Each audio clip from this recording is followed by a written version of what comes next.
One late afternoon, during a snowfall thick as powdered sugar, she wandered farther than usual. The trees grew denser, the wind howled harder, and the cold bit sharper. She was about to turn back when she heard it, a faint, agonizing whimper beneath the wind's roar. Following the sound, Elsie came upon a heap in the snow. It was a wolf, fur matted with frost, blood streaked across one leg, and eyes dull with exhaustion. But what struck her most wasn't fear, it was sadness. The wolf wasn't growling. It looked defeated. Elsie took off her coat and wrapped it around the wolf, then hurried back to the village, dragging a sled. No one would believe her, she knew that, and no one must know. Wolves were feared here, hunted. With all her strength, she loaded the unconscious creature onto the sled and pulled. It took over an hour to reach her backyard shed, where she made a warm nest from hay and old blankets. Her mother wouldn't notice, she was a baker, busy from dawn till dusk. The wolf's breath was shallow, but it lived. She cleaned its wound with melted snow and herbs she'd read about in her grandfather's old books.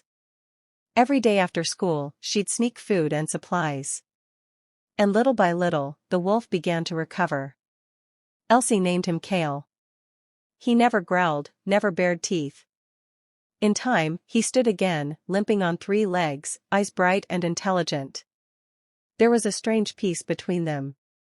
He even let her stroke his fur. But the village had noticed something. Chickens were going missing. Tracks, large, lupin, were spotted near homes. Whispers of wolves returning to the mountains began to spread. The elders warned of ancient tales, wolves weren't just animals, they were spirits of the forest, protectors and punishers. Elsie knew Kale hadn't taken the chickens. He never left the shed, except once. That's when she saw them, glowing eyes in the trees. Other wolves. One night, under a silver full moon, Elsie was awakened by a low rumble. She tiptoed to the shed and found Kale standing tall, howling softly. Behind him, 3 other wolves, massive and ghost-like, emerged from the shadows. Instead of attacking, they bowed their heads to her. Kale stepped forward and touched her hand with his nose. A sudden jolt passed through her body, images, thoughts, feelings. She could sense their sorrow, their strugg. And their need.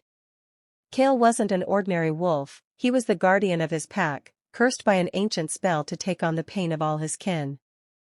That's why he was wounded when she found him. But her compassion had begun to lift the curse.